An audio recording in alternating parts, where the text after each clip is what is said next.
Hi everyone, I hope you're all keeping well and welcome. My name is Lisa. So we have just had Pluto move into Aquarius a couple of days ago.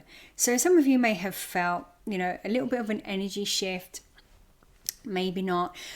But this video is mainly to concentrate on the energy that we're going to be experiencing this year.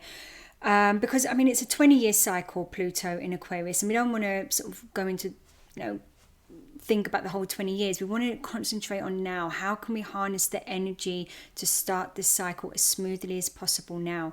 So I'm going to be going through every sign, and I'm going to be bringing in how we can use this energy with currently the North Node in Aries as well, and how that's going to influence how we're moving forward. And also just thinking about Jupiter moving into Gemini in the summer months as well, and just how this is all going to be working together. So I'm going to be giving some sort of hints and tips as well, how you can harness this energy and just work through it more smoothly. Because the thing is, we can harness the sort of the darker, lower vibration of the transit, or the more lighter, higher vibration. And if we know what we're working with, it means that we can use it to our advantage. So I'm going to be going through every sign. If you do want a bit more information on how Pluto is moving into Aquarius, how this sort of affects us generally, there is another video I've done, Pluto in Aquarius, Love Will Set You Free, so you can check that out, and that just gives a bit more of an overview of what you can expect. But otherwise, I'm just going to jump straight into the signs. And so now for Taurus, Sun, Moon and Rising, Pluto's moving into your 10th house. And well, the 10th house is an angular house. Angular houses are always, you feel this a bit more intensely and stronger. And so, this is what you're doing out in the world. This is your legacy that you're going to be leaving behind. This is, this is you, your status, and what you're doing, and your career. And so, I'm sure there's been lots of changes and thoughts about this approaching as well, and now Pluto's coming in and wants to change this, wants to radically change and transform how you're showing up in the world, what you're doing in the world. And your 10th house is ruled by Aquarius, and so there could always have been this feeling of wanting to do something very innovative, or maybe something very different, and maybe not ever really feeling that you can do it. Maybe you've dreamt a lot about things that you would like to do, or how you would like to do them. And now, Saturn's been in your 11th house and is still there for a year. And it's Saturn here is now saying, come on, now we need to take stock of what it is you want to do and make these dreams come true. Because Saturn, wants you to see the reality of things. And the 11th house is about our wishes and dreams and goals, long-term goals. And the people we surround ourselves with in terms of our community and groups. And so this could have been, coming up for you, where you're thinking, what is it that I want to do? Taking stock of it, actually putting things into motion now. And Pluto is, if you're not happy in your career at this time, that's definitely going to be changing. And with Pluto there, he's not going to mess around. He wants you to step into your authenticity. He wants you to be doing something you're passionate about, because that is when you're at your best.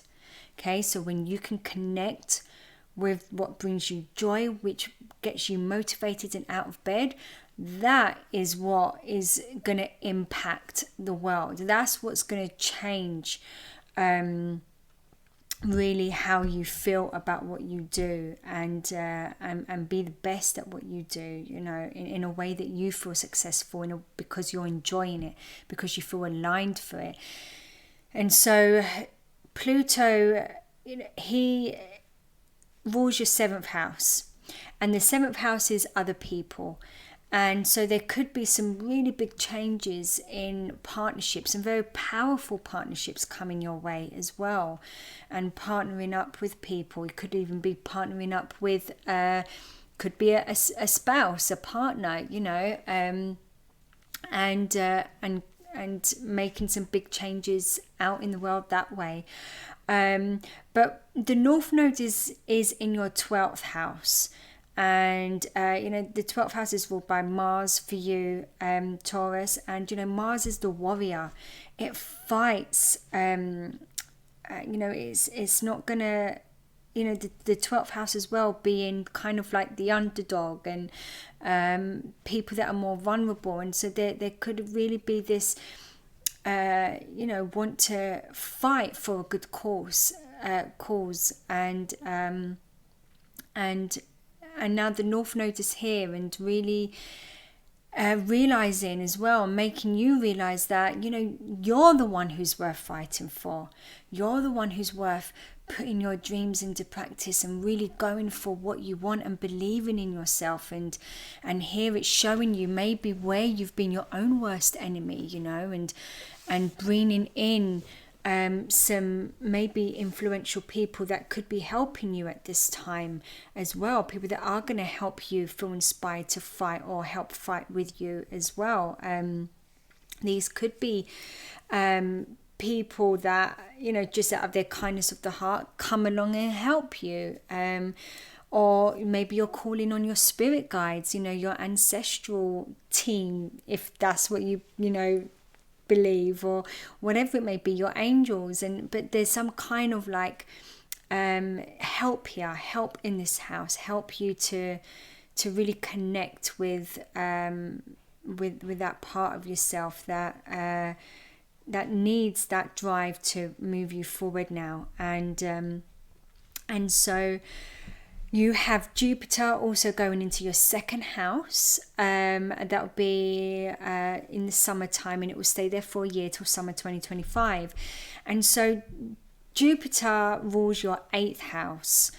And so this could bring in some really great opportunities for money. If you have investments and things like that, inheritances. But this could really see an expansion and some abundance coming in with money. So really great for the second half of the year there. And maybe some financial gain will come in to help support move you forward in what you want to do now as well out in the world, and trying to, you know, make those dreams get more into motion. So Taurus, I have an affirmation for every sign, just so that you can take this affirmation with you, you know, speak it out or think about it, however, whatever you want to do with it. But the affirmation I have for you for this year would be: goodbye with the old, welcome the new, dreams really do come true. So this is just to remember that you can, you know, if you believe, you really can, you know, especially with Aquarius being, you know, your 10th house, you're in, you know, there's something you're supposed to be bringing here. You're meant to step into your uniqueness and doing something, you know, that feels inspiring to you. And so just, you know, if you believe your belief system is, you know, your limitation. If you don't believe it, you're not going to achieve it. And so use this time to just really, really just find what it is that maybe, you know, could be causing these blockages, because it, you know, the North Node's in the 12th house as well, which is the unconscious, maybe things you're not seeing. So even if you have any sort of healing work at this time, would be so great for you. So I would definitely recommend that. So Taurus, with that, I wish you all the best and all the luck for the year ahead.